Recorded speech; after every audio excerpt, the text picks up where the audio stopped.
Yung natatakot sila pero wala rin silang magagawa kasi siyempre sa hirap ba naman daw ng buhay diyan, so mas titiisin pa nila na nandito na lang sila.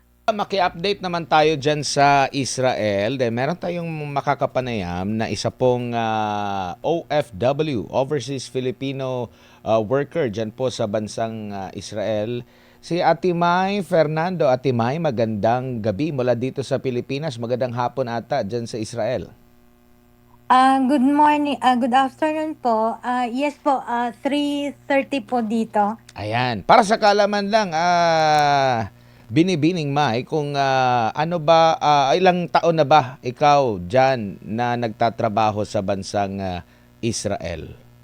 20 years po, sir. Ang Mhm. una ko pong naranasang giyera dito is yung kay Saddam Hussein po ba yun?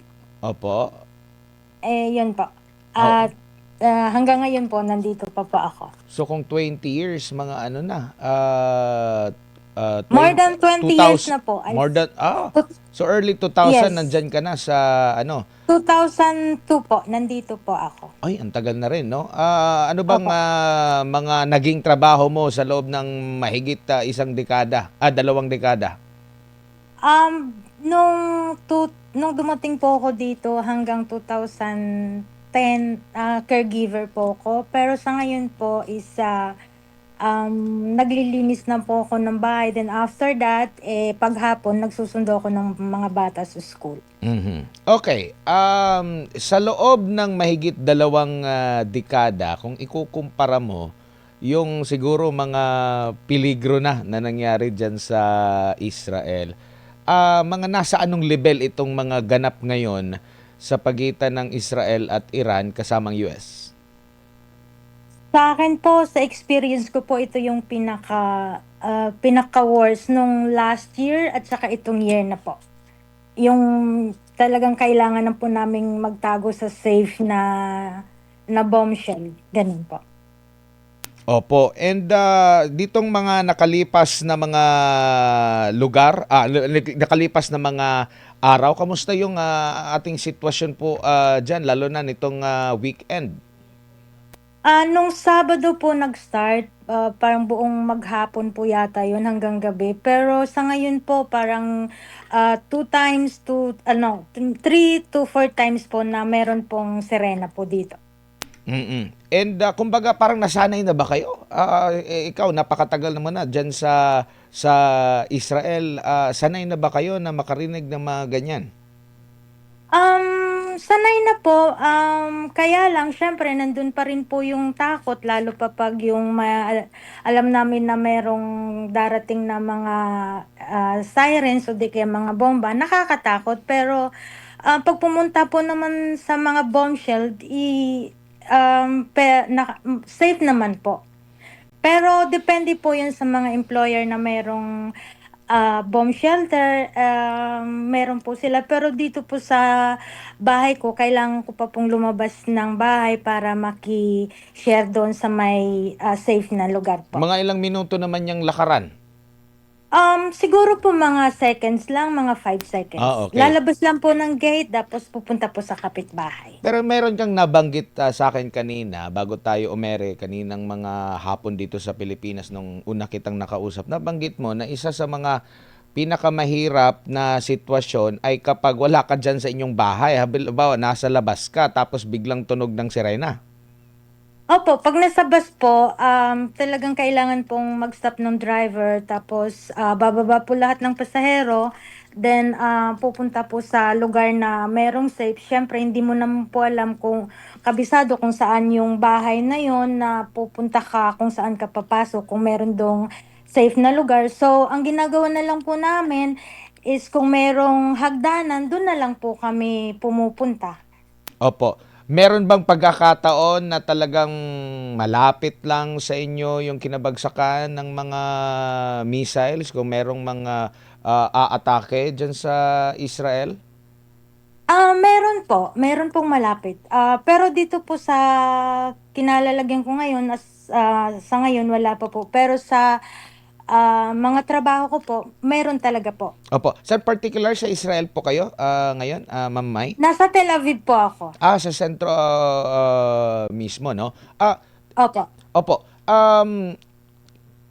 Sa isang araw, ilang beses, lalo na nitong mga nakalipas no, nung nag-umpisa itong nag-umpisa na naman kasi hindi ito first time no, na nagkaroon ng Nung gulo. Sabado po, Mga ilang nag-umpisa sirena yun po. Opo. nung Sabado po hanggang buong maggabi. Halos buong Halimbawa, isang maghapon po. isang buong araw, mga ilang beses tumutunog yung sirena na hanggang sa kasalukuyan, mga average. Nung Sabado po, nung nag-start, halos every 20 minutes Oh. or less than. So, buong maghapon po ng Saturday, talagang ang sirena po hindi natigil hanggang Sabado ng gabi. Mhm. Pero sa ngayon po, sa umaga meron. Tapos, ngayon nga lang, before tayo nag-usap, galing po ako sa kabilang bahay dahil nag-sirena po. Um, Parang thrice po ngayong maghapon. Opo, opo. So kumbaga, kamusta yung pamumuhay ng mga Hudyo diyan, yung mga kababayan natin?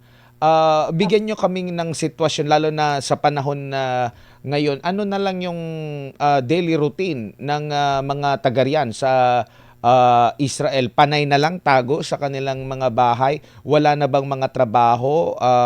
Inabisuhan na ba kayo na magstay muna sa bahay hanggang medyo matindi pa ang tensyon? Sa mga caregiver po, stay in naman po kasi sila. So, stay sila sa trabaho. So, yung sahod nila, dire-diretso. Then, sa katulad po namin, depende po yun sa amo. Kung walang trabaho, walang sahod. So, sa mga amo naman namin, kung papapasukin kami o hindi, em, nasa kanila na po yun. Ang sa mga pagkain po namin sa caregiver na as in stay-in, provided po 'yun ng ano, ng amo. Pero sa katulad ko po siyempre hindi naman po ako stay-in sa trabaho. So, ang pagkain ko po is ako po yung gumagastos. Opo, sa mahigit 2 dekada mo na riyan at kanina nakapag-usap tayo bago tayo umere, nabanggit mo ikaw ay Opo, taga Romblon. Yung mga kaanak opo. mo, every time na merong mga ganitong mga tensyon, lalo na itong recently talaga na tumindi, ano naman ang kanilang naging reaksyon? Sanay na rin po sila. Paano yan? Um, Tumatawag, laging tumatawag or na daily ka nagko-contact sa mga kamag-anak dito sa Pilipinas? hindi po masyado. Teka lang po sir kasi merong merong, darating na sirena. Meron na naman si Rena, no? O, sige po, i-ano lang natin si Mamay kasi siya po ay nasa Israel sa kasalukuyan po, no? At actually, humiling lang tayo sa kanya na kung pwede natin siyang makausap, no? Dahil nga, para at least malaman natin yung sitwasyon at in fact kanina, nung kinontak natin siya, nagkakaroon din ng sirena. Okay, okay na ba, Miss Mai? Okey po. Okay, okay. Opo. Halimbawa, nasaan palapag ka ngayon sa bahay mo? First floor po. First Pero floor. dito po wala po akong, shelter po sa bahay. Opo. So, ikaw sabi mo nga kanina, seconds lang. Aalis ka Opo. lang. Okay. Balikan ko yung sinasabi nyo sa mga kamag-anak nyo po. Paano sila, halimbawa, ganito, na medyo mas matindi itong sa kasalukuyan. Anong reaksyon nila? Nag-aalala po.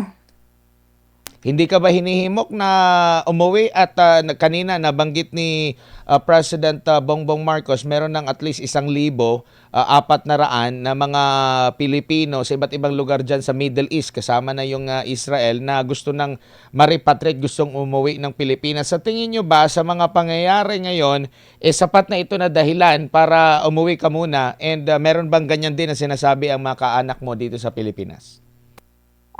Opo, gusto po, may sinasabi po rin sa'kin na umuwi na, pero mas gugustuhin ko na po sigurong, mag-stay muna dito, um, na sa ganitong panahon kaysa umuwi naman po sa Pilipinas. Kasi dito kahit papaano, kahit may giyera, may sahod pa rin naman po kami. Opo. And yung government naman natin dyan sa Israel, kamusta naman yung treatment nila sa mga migrant workers? Kasi alam natin, hindi lang mga Pilipino yung nagtatrabaho dyan, no? Opo.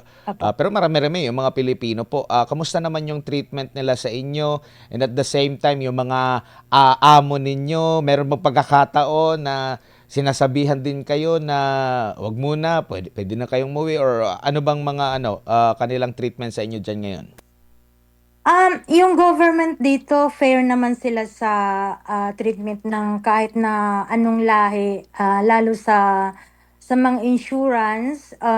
For example, na halimbawa, hindi naman natin hinihingi na masugatan tayo. Pero yung full support nila sa health or di kaya, for example, sa ospital, hindi naman po kami pinapabayaan dito. Maganda po yung medication po dito.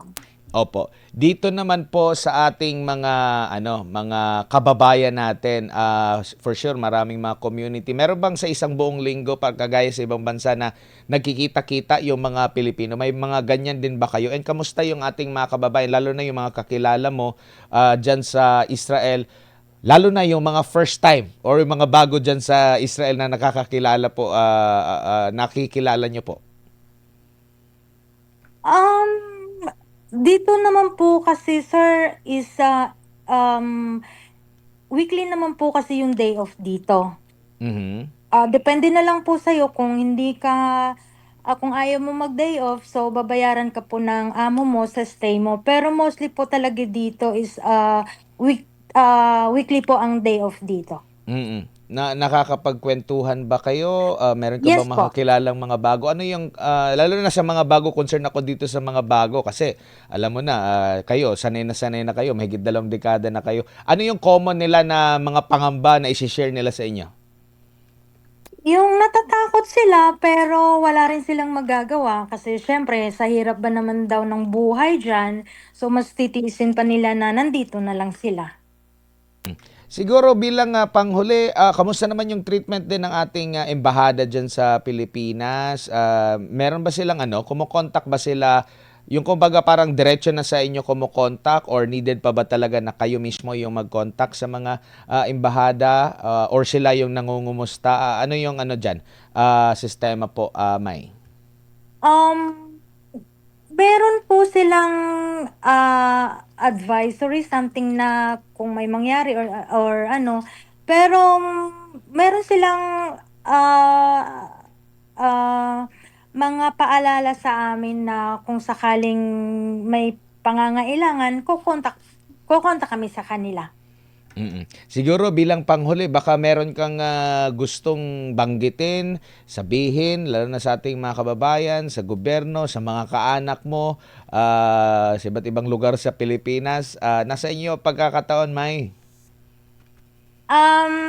Sa lahat ng mga kababayan ko na nasa ibang bansa, mag-ingat po tayo lalo po na sa ganitong sitwasyon. Um, Mag-iingat po tayo. At saka sa mga pamilya po namin sa Pilipinas, sana naman maalala nyo rin kaming kumustahin kung ano yung nangyayari sa amin dito.